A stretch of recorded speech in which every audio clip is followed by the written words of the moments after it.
C'est une histoire que la plupart connaissent ici. Je suis sorti un jour avec ma famille. En sortant, dans cette histoire-là, il y a deux aspects que je vais t'expliquer, deux aspects spirituels. En sortant, celui qui nous conduit d'habitude,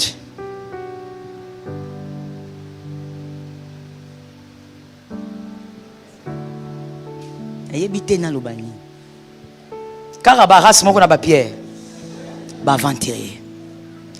était je ne sais pas où. Alors comme mon mari tenait à sortir absolument, on a dit ok, on sort avec les enfants. Et donc mon mari ne voulait pas conduire. Il était fatigué, il dit conduis pas. Alors on a dit ok, on va voir comment on va faire. Mon mari a appelé un de nos fils pour conduire. Il était au volant. On est sorti. Pendant qu'on partait, je ne sais pas ce qui s'est passé. Moi, j'étais à la deuxième place. Devant, heureusement qu'il n'y avait personne avec lui. Moi, j'étais à la deuxième place avec ma seconde fille. Et puis, mon aîné derrière avec le cadet. Et Daddy était au fond, du côté de ma seconde fille. Et je ne sais même pas ce qui s'est passé. À un moment donné, mon aîné dit à ses frères, attachez les ceintures. Alors que d'habitude, quand ils montent dans la voiture, à moins qu'ils soient devant, mais ils n'attachent pas la ceinture de derrière. Alors, je l'entendais en train d'insister. Je voulais même lui dire, laisse tes frères. Tu exagères. Parce qu'elle, pour la pression. Quand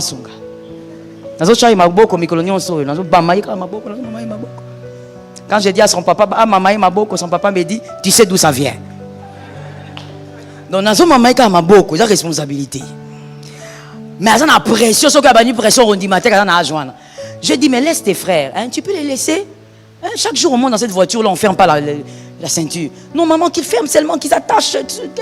Attachés, bango, yemoko. Alors moi, je me dis, bon, c'est dans les cadres de sa pression. Tozo Kende. À un moment donné, j'ai senti que mon mari dormait. Je dis, bon, de toutes les manières, quand il y a des longs trajets, des fois, il dort un peu. Et donc, on était dans la voiture.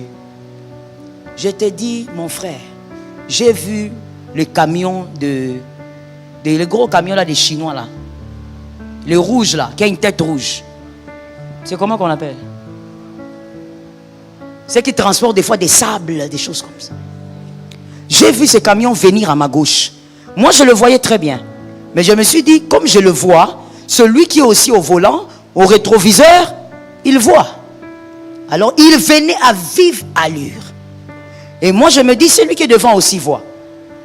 Pendant qu'il s'approchait, je remarque que celui qui est devant, au lieu de prendre sa droite, il reste toujours sur la bande alors que le camion vient. Maman, le temps que je puisse dire même au garçon, écoute, le camion vient, retard. Pendant que le grand car arrive, lui aussi va du côté du grand car. Il nous a cogné par devant. Nous sommes partis cogner une autre voiture. L'autre voiture s'est arrêtée. Nous, on ne s'arrêtait pas. On est partis comme ça. La voiture s'est retournée. Il n'est pas possible que quelqu'un me convainc que les anges n'existaient pas. C'est pas possible. Ma voiture s'est retournée et partie à l'icolo wana et taliboye. Tant on a moni sali bongo, j'ai dit seulement Jésus. C'est tout ce que j'ai dit. J'ai dit Jésus et j'ai tenu ma seconde fille pour qu'elle ne se cogne pas. Pendant qu'on tournait, mon mari, le temps aussi de voir ce qui se passait. Moi dans mon âme, je me disais déjà, Tosi Tobaluki, mais Nzambe, so ki to koufi, to kende lola. To kende ka lola. Parce que je voyais la voiture se retourner. Alors, le temps que je ferme les yeux, les gens qui étaient là ont crié. Le temps que Bakatiko criait, j'ouvre les yeux. La voiture s'est stabilisée. J'ai dit, mais qui a ramené la voiture à la stabilité? Nathalie gauche, Nathalie droite. Les gens autour de nous ont paniqué, sont venus. Nous sommes descendus tout doucement. J'essayais d'abord de vérifier si mes enfants n'avaient rien. Nous sommes descendus. Il y a un fils d'un collègue, un fils spirituel d'un collègue qui était dans les parages, qui est venu vite. Quand il m'a vu, il m'a reconnu, il est venu, il m'a tenu à la main pour me sortir, il m'a demandé, maman, ça va? J'ai dit, ça va. Voyez d'abord mes enfants. Quand on regarde la voiture, on dirait bah, tout arrivé, on a 2 camions. Les gens regardaient, ils ne comprenaient pas comment on était sorti de là. Les gens posaient la question, est-ce que c'est sûr que Banabasa vient? Il y avait même des gens qui commençaient à devenir médecins. Vous connaissez le Congolais, non? Le Congolais, il est tout lui-même. Il est avocat, il est médecin, il est tout. Il vient dire, maman, on a bien été. On a choc. Je dis, papa, on a bien été. Papa, on a bien. Il faut donc me maillot. Papa, on me maillot. Il est convaincu que je ne fais pas bien. On est sorti de là, indemne. On est parti reposer les enfants. À un moment donné, on est rentré à la maison. On est entré dans le hall. J'ai pris les enfants, j'ai prié avec eux. Et je voyais le regard de mes enfants tétanisés. Et ma seconde fille, elle est très émotive. Elle voulait pleurer. Je lui ai dit, tu pleures pas. Et tu sais pourquoi tu pleures pas? Aujourd'hui, Dieu vous a appris que quoi qu'il arrive, il sera avec vous. C'était ça la leçon.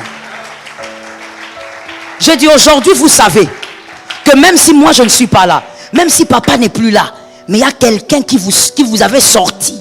Le jour où ça... Et je dis à mon fils, je dis, écoute, le jour où tu auras très mal, où tu seras très seul, tu vas invoquer le Dieu qui t'a délivré aujourd'hui. Et j'ai compris pourquoi cette main est venue. Cette main n'est pas venue seulement parce que nous sommes serviteurs de Dieu. Mais cette main est venue parce qu'il y a une onction qui repose sur l'église locale. Cette onction-là, cet ange-là, oh mon Dieu, moi je l'appelle l'ange du danger. Cet ange-là, si toi tu es connecté à une église, et dans cette église on prie, si tu es en danger, même si tu es sur une civière, l'ange va venir. Est-ce que quelqu'un m'a bien capté? C'est l'onction qui s'était répandue dans la salle. Voilà pourquoi je reprends encore. J'ai tellement envie de te faire comprendre que je ne sais pas quoi faire. S'il faut que j'entre dans ta tête, je ne sais pas. Voilà pourquoi Jésus a insisté. Il a dit, restez à un seul endroit. Parce que lorsqu'on est unis à un seul endroit, il y a ce qu'on appelle l'onction collective. Lorsque nous nous mettons à prier ici, il y a une onction qui se dégage. Cette onction ne va jamais se dégager si tu pries seul. Et même si vous priez à 5, ça ne va pas se dégager. Mais ça se dégage lorsqu'il y a plusieurs saints en un seul lieu. Et cette onction a pour travail de protéger chaque élu des grands dangers. Que Dieu m'aide vraiment que tu comprennes ça. C'est une onction qui ne se retrouve que dans l'église locale. C'est une onction, c'est l'accumulation des onctions réunies dans l'église locale. Cette onction qu'on appelle l'onction collective a pour but de vous délivrer des grands dangers de la vie. C'est comme ça que tu verras, tu es à la maison madame, tu apprends que ton mari a raté un accident grave, il a fait 3 tonneaux, mais lui il est vivant. Tu vas croire que c'est ta prière, mais la réalité c'est que c'est la protection de l'onction collective. L'onction qui plane sur l'église locale quand les gens sont en prière, cette onction-là accompagne les croyants.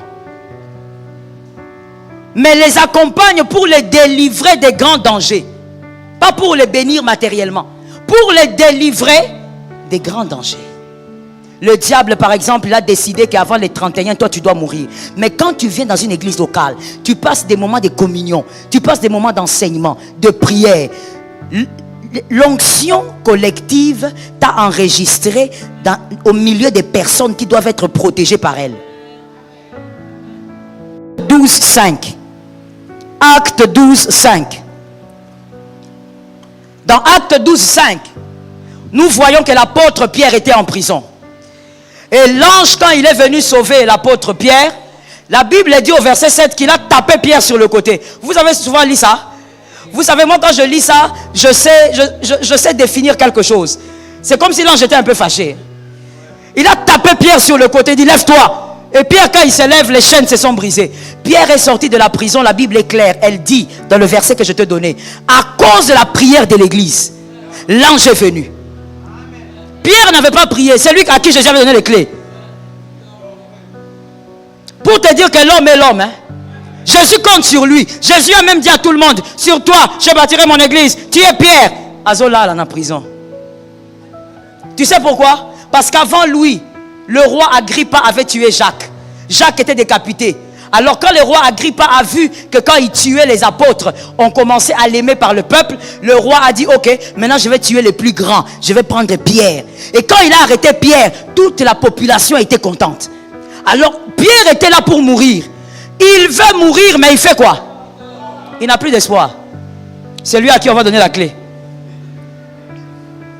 C'est pourquoi, lisez, je vous conseille ça. Arrivez à la maison, ne dormez pas comme ça, lisez ça. Vous verrez comment l'ange l'a tapé. La Bible dit bien l'ange l'a tapé sur le côté. Au lieu même de les réveiller doucement, l'ange l'a tapé, il dit lève-toi. Et puis vous savez ce qui est encore bizarre avec Pierre? C'est quand il sortait avec l'ange, la Bible dit il croyait que il rêvait. Vous savez que nous avons aventurier. Que quelqu'un dise à quelqu'un, il y a malham. Mais rêveur, il y a boyé, mais il y a lingaye. Il sort, Mamata Yomoko, Balamousio, na ange. Oh, tu as vu que les chaînes sont brisées. Tu dépasses la première porte, la deuxième porte de la prison, la troisième. Tu crois toujours que tu rêves. Vision nocturne. C'est quand l'ange lui dit, va maintenant. L'église priait pour toi, va maintenant chez toi. C'est là maintenant qu'il se réveille. Hein? C'était pas un rêve, c'était une réalité. Aventurier. Mais la Bible dit clairement, pendant que Pierre était en prison, l'église priait. Et quand l'église prie, il y a une onction collective qui s'active. Cette onction déploie un ange. C'est comme ça que je te donnais l'exemple de notre fille là. Elle était dans un danger de mort, de sacrifice. L'ange qui est déployé sur son église locale est allé la délivrer du danger. Parce que le travail de cet ange, c'est vous délivrer de tout danger quand le danger arrive. Vous êtes connecté à cette onction à cause de la prière dans l'église locale. Ce qui est tout au prière, Yazolala. J'ai déjà vu ça. Je déclare une prière, j'annonce une prière forte. Les gens tapent les mains. Yazolala. Balia Yekala. Tes choses normales. Je ne sais pas comment appeler ça. Lui, il dort. L'onction collective vous protège du danger. Tu seras face à un accident, tu ne sauras pas comment tu sortiras. La main de l'Éternel. Amen. Papa, laisse-moi un abetelo li solo mususu. Na poko alelo c'est pas comme ma solo. Que Dieu vous bénisse abondamment. Restez solide dans la foi.